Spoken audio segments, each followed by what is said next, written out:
When the spotlight dimmed, nobody could believe what they had just witnessed. Layla, a Palestinian student, stood alone on stage, her voice still echoing in the silent auditorium. Layla had dreamed of this moment for months. The International Student Speech Competition at Cambridge University was her chance to tell her story, to bridge cultures, to show the world that behind every headline was a human being with dreams, fears, and hope.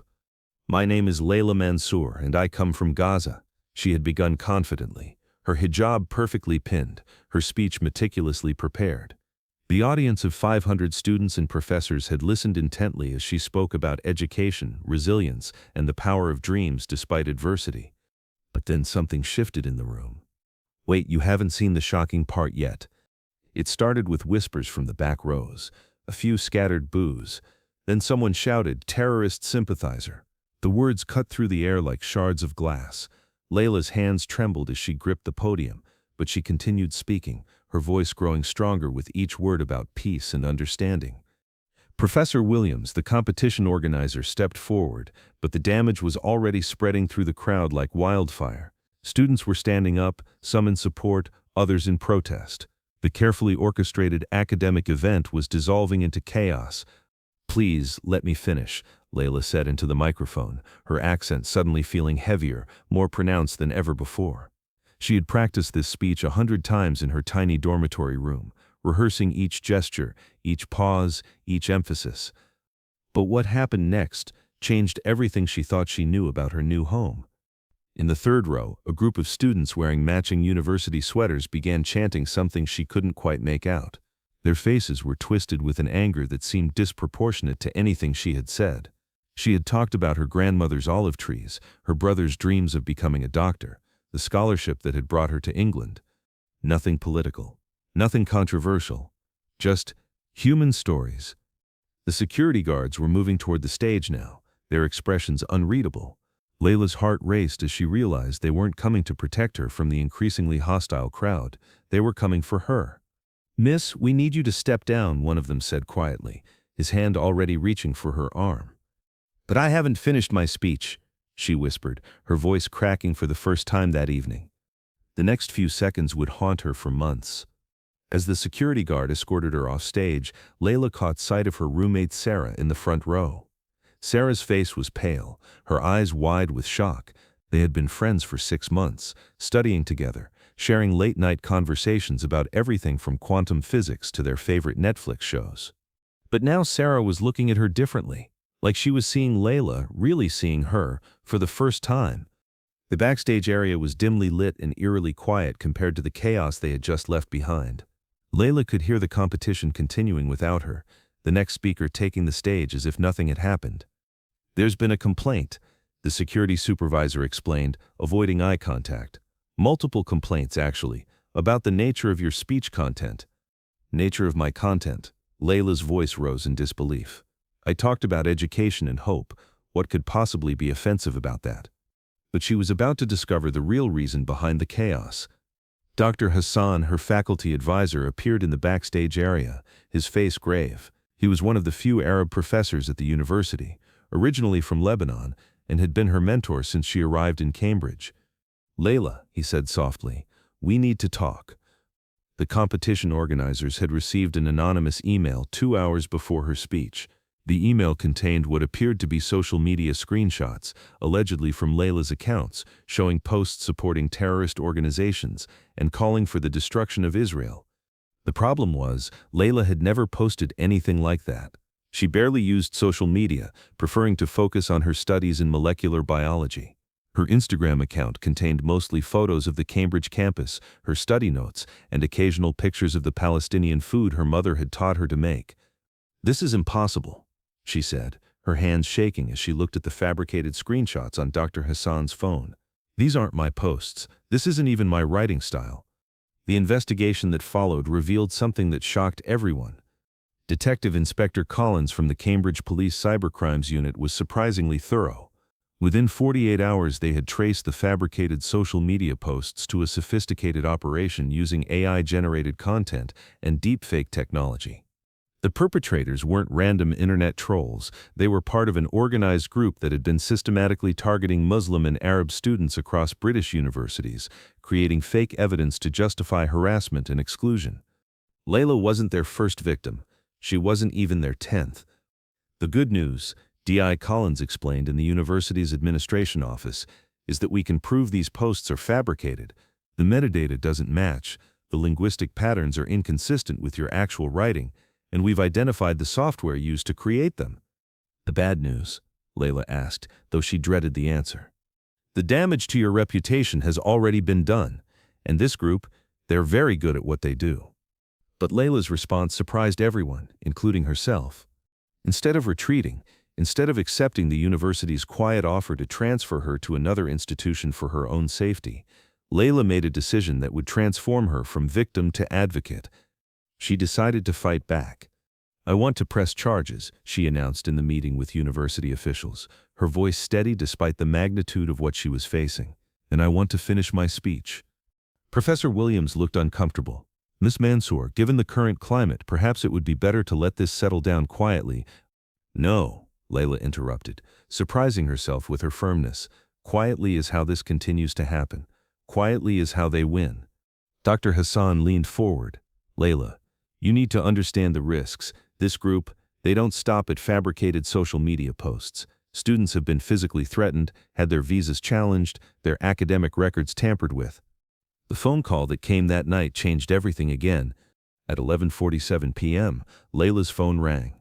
The number was unknown, but something compelled her to answer. "Layla," the voice was familiar, but she couldn't place it. "Who is this?" "My name is Rebecca Chen. I was in the audience during your speech. I'm a journalism student here, and I think you need to see something." Rebecca had been recording the event for the university newspaper when chaos erupted, but her camera had captured something the official videos had missed: the organized nature of the disruption. The students who had started the chanting weren't random audience members upset by her speech. They had arrived together, sat in predetermined positions, and had begun their disruption at exactly the same moment, before Layla had said anything that could be construed as controversial. "They were waiting for you specifically," Rebecca explained, as they met in the 24-hour library the next morning. "Look at this." The footage was damning. It showed the group checking their phones, clearly receiving coordinated instructions, then beginning their harassment campaign at a predetermined signal. But this was just the beginning of what they would uncover. Rebecca's investigation over the following weeks revealed a network that stretched across multiple universities. Arab and Muslim students at Oxford, Edinburgh, Manchester, and 12 other institutions had experienced similar attacks: fabricated social media posts, orchestrated disruptions, anonymous complaints to university administrators. The pattern was always the same: target students who showed leadership potential, create fake evidence of extremism, then use that fabricated evidence to justify harassment and exclusion. "They're trying to silence us before we can even speak," Layla realized during one of their late-night research sessions in Rebecca's dorm room. "They're not just targeting what we say, they're targeting what we might say."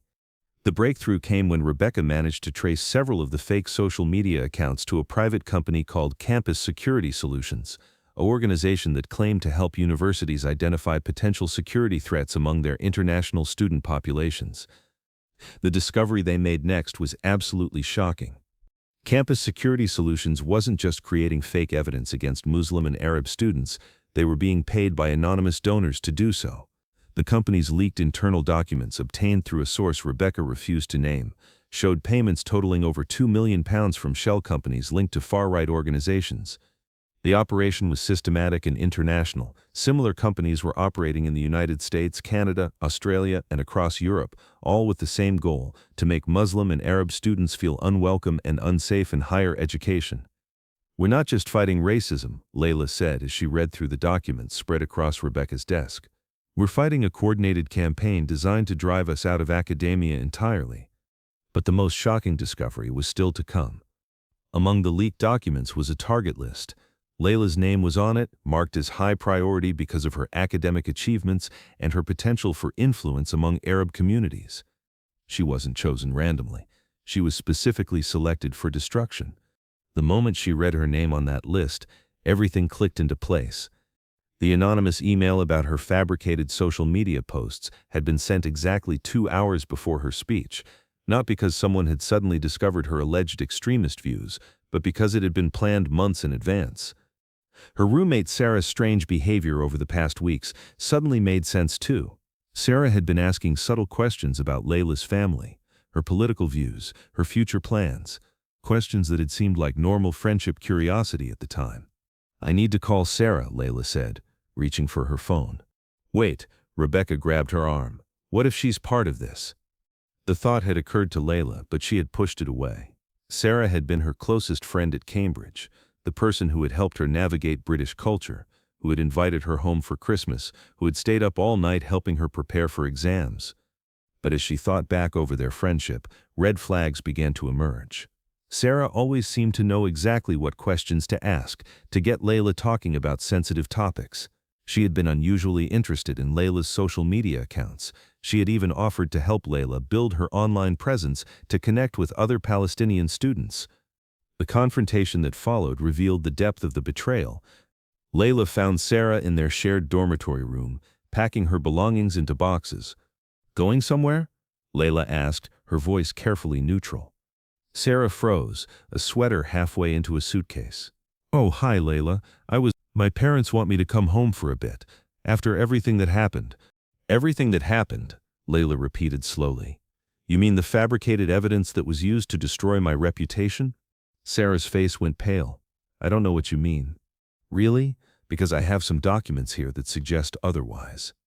Layla held up a folder containing printouts of Rebecca's research, documents showing payments made to students for information about their Arab and Muslim roommates. The silence stretched between them for what felt like hours. Finally, Sarah sat down on her bed, her shoulders sagging. "They said you wouldn't get hurt. They said it was just about monitoring potential security threats."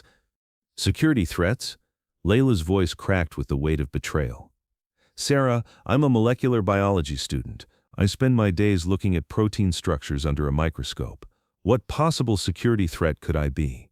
The truth that came out next destroyed everything. Layla thought she knew about trust. Sarah had been recruited during her first year at Cambridge, not by Campus Security Solutions directly, but by a student organization called Campus Safety Network that claimed to help universities prevent radicalization. "They made it sound patriotic," Sarah said, tears streaming down her face. "They said international students, especially from conflict regions, were at risk of being recruited by extremist groups. They said reporting suspicious behavior was protecting you as much as everyone else." Suspicious behavior, like what? Praying, speaking Arabic to my family on the phone, cooking Palestinian food? "I know how it sounds now," Sarah whispered. "But they had training sessions, they showed us case studies, they made it seem scientific and legitimate." The Campus Safety Network had trained Sarah and dozens of other students to identify warning signs of radicalization, a list that essentially criminalized normal expressions of cultural identity and religious practice. Speaking positively about one's home country, potential nationalism. Criticizing Western foreign policy, possible extremist sympathies. Expressing pride in cultural heritage, risk factor for separatist thinking. Maintaining strong religious practices, pathway to fundamentalism. But the most devastating revelation was still coming. Sarah hadn't just been reporting on Layla's behavior. She had been actively manipulating situations to create evidence of suspicious activity. The time Sarah had suggested they attend a Palestine solidarity event on campus, she had photographed Layla there and reported her attendance as evidence of involvement with pro-terrorist organizations. The evening Sarah had asked Layla about her family's experience during the 2014 Gaza conflict. She had recorded the conversation and submitted it as evidence of Layla glorifying violence against civilians. The day Sarah had helped Layla set up her social media accounts, she had installed tracking software and provided access credentials to her handlers. Every private moment, every personal story, every expression of homesickness or cultural pride, you turned it all into evidence against me, Layla said, her voice hollow with the realization. "I thought I was protecting people," Sarah sobbed. "I thought I was preventing something terrible from happening." The decision Layla made next would change both their lives forever. Instead of reporting Sarah to the police immediately, instead of destroying the girl who had systematically betrayed her trust for over a year, Layla made an unexpected choice. "You're going to help me stop this," she said quietly. "What?" "You have access to their network, their communications, their other targets. You're going to help me protect every student they're planning to destroy." Sarah looked up, confusion and hope warring in her expression. "Why would you trust me? Why would you give me a chance to make this right?" Layla was quiet for a long moment, staring out their dormitory window at the ancient Cambridge courtyards where she had once felt so proud to be studying. "Because," she finally said, "if I let hatred win, if I let this turn me into someone who can't see the possibility of redemption, then they've succeeded in ways that go far beyond destroying my reputation." The covert operation they launched over the next month was unprecedented. Working with Rebecca's journalism connections and Sarah's inside access to the campus safety network, they began documenting the full scope of the targeting operation. Sarah, under Layla's guidance, continued attending campus safety network meetings while secretly recording them. The recordings revealed not just the systematic nature of the surveillance, but the explicit racist language used by organizers when they thought they were in a safe space. "These people come from terrorist cultures," one organizer said during a meeting Sarah recorded. "They can't help but sympathize with extremism. It's in their DNA." "The goal isn't integration," another added. "It's removal. We make the environment so hostile that they self-deport back to whatever sandbox they crawled out of." Rebecca was building media connections, preparing for the moment when they would go public with their evidence, but she was also documenting the personal cost of the targeting campaign. Students who had been falsely accused were dropping out of university at alarming rates. Others were changing their names, hiding their cultural identities, abandoning plans for careers in public service or advocacy. The psychological warfare was working. But then they discovered something that made the stakes infinitely higher. The campus safety network wasn't just targeting current students. They were building databases on high-achieving Muslim and Arab youth still in secondary school, identifying future targets for surveillance and disruption. Layla's 16-year-old cousin Noor, a brilliant student in London who had dreams of studying medicine at Oxford, was already on their list. "They're not just trying to silence us," Layla realized as she stared at the targeting database Sarah had accessed. "They're trying to prevent the next generation from even trying." The list contained over 3,000 names across the UK. Students who had won academic competitions, shown leadership potential, or simply excelled in subjects that might lead to influential careers. The psychological profiling was sophisticated. Each potential target was categorized by their level of cultural pride, family political views, religious observance, and social media activity. Noor's file labeled her as high risk because she had posted about missing her grandparents in Gaza and had participated in a school debate about Middle Eastern history. The plan they developed to expose everything was audacious and dangerous. Rather than releasing their evidence piecemeal, they decided to coordinate a simultaneous revelation across multiple platforms and institutions. Rebecca had connected with journalists at major newspapers, documentary filmmakers, and student activists at targeted universities across the country. Sarah would continue gathering evidence while providing advance warning to students about to be targeted. And Layla would do the one thing her enemies had tried to prevent. She would speak. But not just in one university auditorium. She would speak everywhere. The plan was to organize simultaneous events at every university where targeting operations had been identified. Layla would deliver her speech, the one she had been prevented from finishing, via video link to all of them at once. They called it "The Moment We Refuse to Be Silenced." The week before the coordinated revelation, everything nearly fell apart. Sarah received an urgent message from her campus safety network handler. "Package delivery for LM tomorrow. Prepare for removal protocol." Package delivery was code for evidence fabrication. Removal protocol meant academic expulsion or visa revocation. They were planning to plant physical evidence in Layla's dormitory room, probably materials that could be linked to terrorist organizations. The evidence would be discovered during a routine room inspection, providing grounds for immediate removal from the university. "We have less than 24 hours, Layla said as they huddled in Rebecca's room, planning their response. "We could accelerate the timeline," Rebecca suggested. "Release everything tonight. Or," Layla said slowly, "we could turn their trap against them." The sting operation they improvised was brilliant in its simplicity. Instead of avoiding the planted evidence, they decided to document its placement. Sarah used her access to determine exactly when and how the evidence would be planted. Rebecca positioned hidden cameras in the dormitory hallway, And Layla made sure she was publicly visible in the library, surrounded by witnesses, at the exact time the planting was scheduled to occur. When security officials discovered the planted materials during their inspection, they were unaware that every moment had been recorded. The footage showed campus safety network operatives accessing Layla's room with a master key, placing materials under her mattress and in her desk drawer, then calling in an anonymous tip about suspicious items that needed investigation. "We have them," Rebecca whispered as they watched the footage. "We have everything."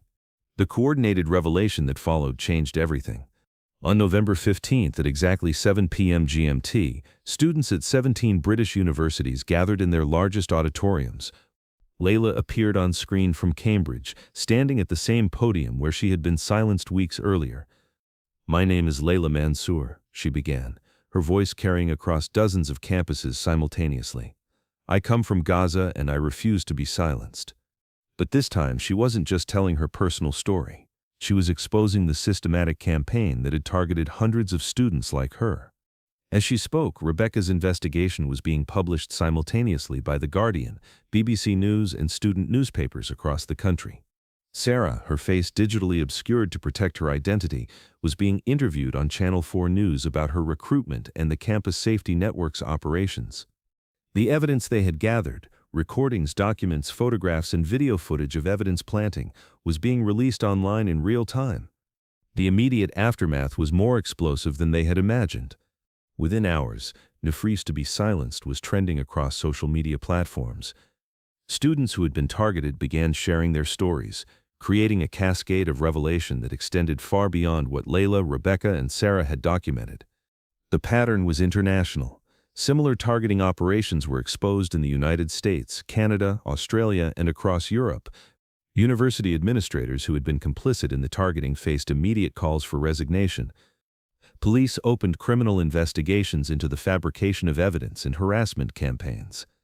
But perhaps most importantly, the psychological warfare that had been so effective began to lose its power. The legal victories that followed were unprecedented. The first lawsuits against Campus Security Solutions and their affiliated organizations resulted in settlements totaling over £50 million across the UK alone. University policies were rewritten to include protections against targeting based on national origin and religious identity. The Home Office launched an investigation into visa challenges that had been based on fabricated evidence, leading to the reinstatement of dozens of students who had been forced to leave the country. Sarah, despite her initial complicity, became a protected witness whose testimony was crucial in prosecuting the organizers of the targeting network. But for Layla, the most meaningful victory was personal. The scholarship program they launched exceeded every expectation. Using a portion of the legal settlement funds, Layla established the Unsilenced Voices Scholarship for students from conflict regions who had demonstrated leadership potential. The first year's recipients included her cousin Noor, who was now studying medicine at Oxford, and 12 other students who had been on the Campus Safety Network's target list. But the program did something more than provide financial support. It created a network of young leaders who understood both the challenges they faced and their responsibility to lift others. "They tried to make us disappear one by one," Layla said at the scholarship program's launch. "Instead, they helped us find each other." Rebecca had become an investigative journalist whose work on surveillance and targeting of minority communities had won national recognition. Sarah had transferred to social work, dedicating her career to helping communities recover from systematic harassment and surveillance. The international movement that grew from their efforts continues today. The Refuse to be Silenced movement expanded beyond universities to address targeting of minority communities in employment, housing, and civic participation. The surveillance techniques they exposed led to legislative changes in 7 countries. The documentation methods they developed were adopted by human rights organizations worldwide. But perhaps most importantly, the psychological shift they created, from victimhood to collective resistance, had permanently changed how targeted communities responded to systematic harassment. 5 years later, Layla stands again at a podium. This time she's Dr. Layla Mansour, having completed her PhD in molecular biology while simultaneously earning a law degree focused on civil rights. She's addressing the United Nations Human Rights Council about systematic targeting of minority students in higher education. In the audience are hundreds of students whose education had been saved by the movement she helped start. Rebecca is there as a correspondent for The Guardian, documenting how local activism had grown into international policy change. Sarah is there as director of a nonprofit organization that helps communities resist surveillance and targeting. The moment they tried to silence me, Layla tells the UN Assembly, was the moment I found my voice. But the story doesn't end with victories and recognition, because even as Layla speaks at the UN, new targeting operations are being developed. The technology is more sophisticated now, the psychological manipulation more subtle. The enemies of diverse education have learned from their exposed methods and adapted. In dormitory rooms across the world, new Sarahs are being recruited with more convincing narratives about security and protection. New Laylas are being identified and marked for elimination from academic spaces. The same organizations, under new names with refined techniques, continue their work. The real question is, will the next generation be ready? As Layla looks out at the UN audience, she knows that their victory was just the beginning of a much longer struggle.